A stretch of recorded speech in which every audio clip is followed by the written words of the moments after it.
What's up, guys and gals? My name is Joy, and today is December 3rd. So I'm finally back from vacation. I went to go see my mom in Arizona. I ended up flying out from Atlanta, and the airport was a nightmare. Terrible.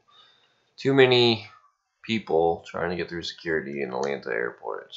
It's freaking a nightmare for sure. But overall, I had a pretty good trip. Kind of, it's my mom, so we don't always get along. And I apologize for the intro not being like the standard intro. I just woke up. I've been pretty tired from the flight, so I wanted to get a video out to you guys today, talking about the news. What's going on? Why haven't I been covering the news for 2 weeks? What did I miss? All that shit. So obviously I know what I missed, but it's not really news anymore at this point because everybody knows about it. But EA Battlefront 2, colossal fuck up and failure in so many ways that, honestly, are we really surprised? I mean, the first game wasn't that great, and I didn't really have any high expectations for the second one. Same for Destiny 2. First game was good in the beginning. Bungie ended up taking away everything in the first game and then selling it to you later, like Gjallarhorn, for example.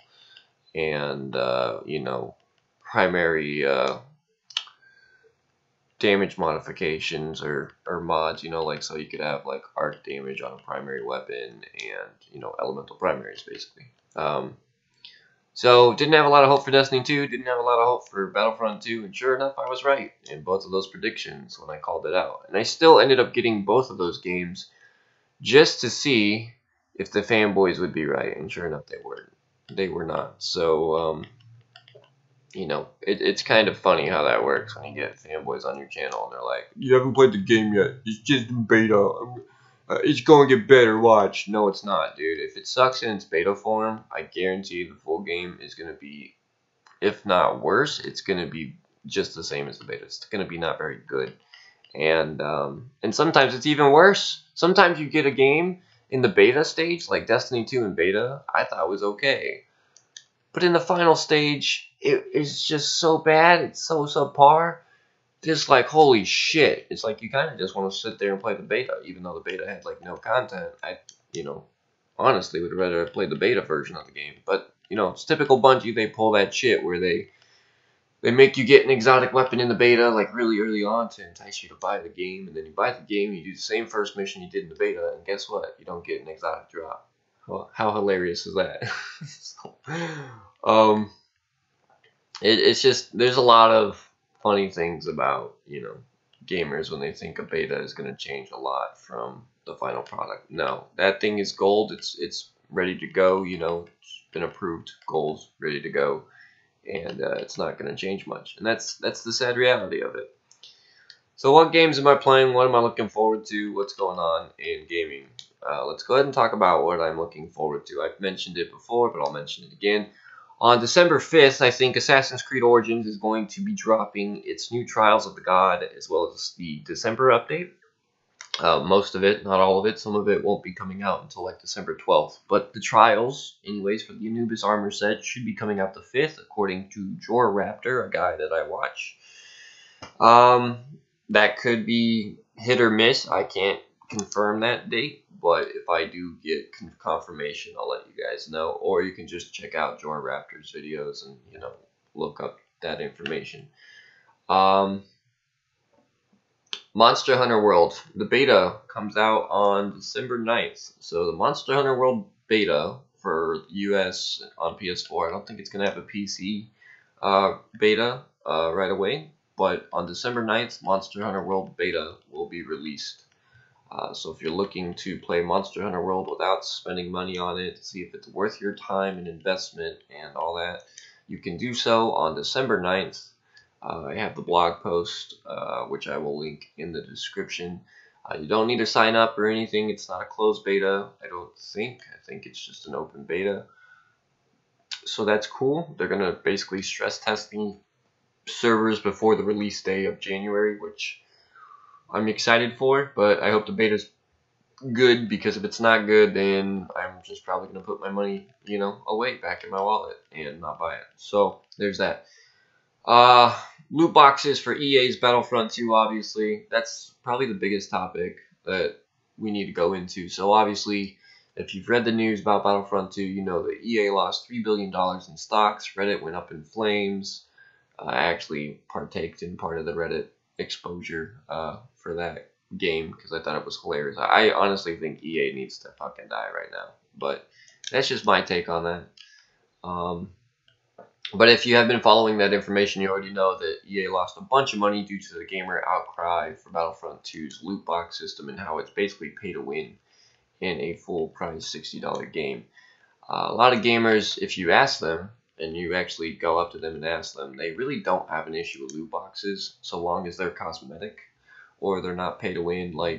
So an example would be Shadow of War and Assassin's Creed Origins. They have, Heka chests, which you can buy gold off the store, or you can farm it. It's actually really easy to farm gold in Origins, and it's easy to farm Mithril in Shadow of War, to where you don't need to spend money on the game. It just takes longer to get better items from the non-gold chest in Shadow of War. But then there's the option where you can buy those things. But see, those games, they're not really pay to win for me, because the online, you're not fighting another player online directly. You're fighting their orcs that they've captured, and it just prints a sheet of their fortress.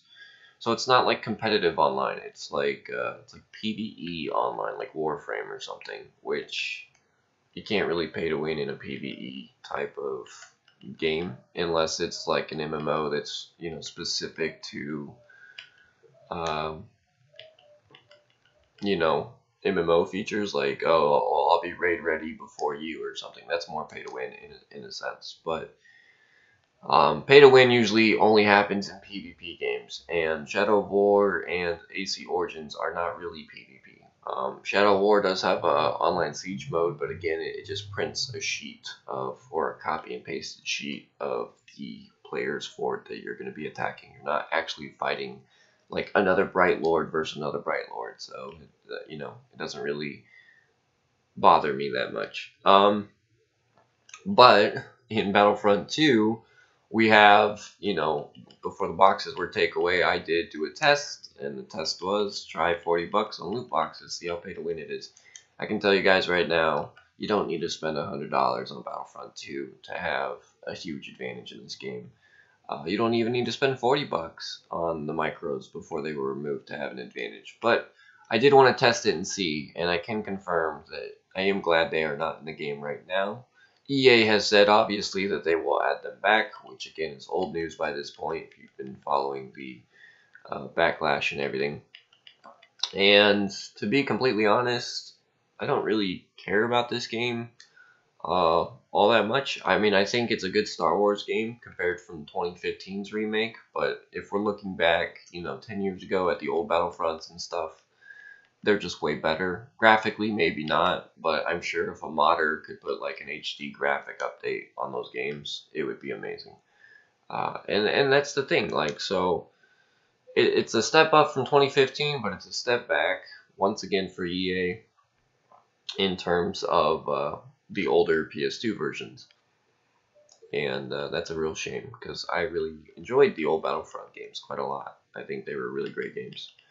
What else? What else do we have? We have, like I said, Monster Hunter World comes December 9th, and that's really it, guys. I haven't been following Ace Combat. I don't know when that's coming out. I hope that comes out around January as well, so I have something else to pick up. But or Dynasty Warriors 9. There has been some information on Facebook regarding Dynasty Warriors 9. They've been posting on Facebook a lot lately. So I'll see if I can find that information that's been posted recently. I think it's just like characters they're adding to the game that you know and love and stuff like that. But I'll see what I can figure out and find, for you guys for that. But right now it's just that's hit or miss, as well as Ace Combat, so I don't know. So right now it's just Monster Hunter World. That's the only thing I think this year that I'm looking forward to. I'm not getting The Last of Us 2. I'm just not a fan of that game. I apologize. I think it's a good survival game, but in terms if the sequel number 2 doesn't do things like like Jak and Daxter's, the Jak and Daxter sequels for PS2 did things like after the precursor, and then you had Jak and Daxter 2, and then Jak and Daxter 3. If it doesn't innovate in some way from Last of Us 1, I really don't really give a shit about it. I think it's just meh at that point to me. It's not like the end all be all. I mean, it's a good story game, but the problem with story games is once you beat them, you have no reason to ever touch them again, and that's just a damn shame. So, and I know the first one had multiplayer, but I didn't care. Like, when I could play like Battlefield 1 or something else multiplayer wise, that's just to me better. I don't care about Last of Us multiplayer. Sorry. So, and that's the issue that the sequel is probably going to have, is it needs to really innovate itself from just the typical survival game to also, maybe new upgrades for weapons, not just weapons you pick up like the first game. Because I know in the first game, I really hated the fact that the best weapon in the game you only get to use for 10 minutes at the fucking end, which is like a full-on M16 military assault rifle, and you only get to use it for like less than 10 minutes. And I know it's a survival game, and yeah, you need to survive, but don't throw a full auto gun at me and then just make me use it for 10 minutes, because that's going to piss me the fuck off. And I was always wondering why there were not more like guns in Last of Us, the first game, and you're just using like sticks and stuff to beat people with. Why are there not more weapons? Because it is the modern world, so you can't honestly tell me that the zombies took all the guns and ate them. That's not how that works. Sorry. So I don't know, just not my cup of tea with that game. Unfortunately, I'm not really too excited for that one. So, Monster Hunter World, Ace Combat 7, and Dynasty Warriors 9. Obviously, we have the beta on the 9th for Monster Hunter World. I'm looking forward to that. And hopefully on the 5th, the last Trials of the Gods in Anubis outfit, I will stream and show you guys the outfit if you want to see that. But that's really it. There's nothing else. So, this month, I have put some money away. I'm probably going to go on another vacation later on at a later date, maybe. I don't know yet. And hopefully we'll also get to maybe do some other stuff. I'm still waiting on confirmation for some of that other stuff, but we'll see. So with that all said, guys, mine has been Joy. It's good to be back. It's good to be back and updating you guys on what's going on. But I'm still very tired from my flight, so I'm probably gonna go back to sleep and try to rest some more and get my my sleep in or whatever. So with that said, guys, been enjoy. Have a good one. I'll catch you all next time. Take care.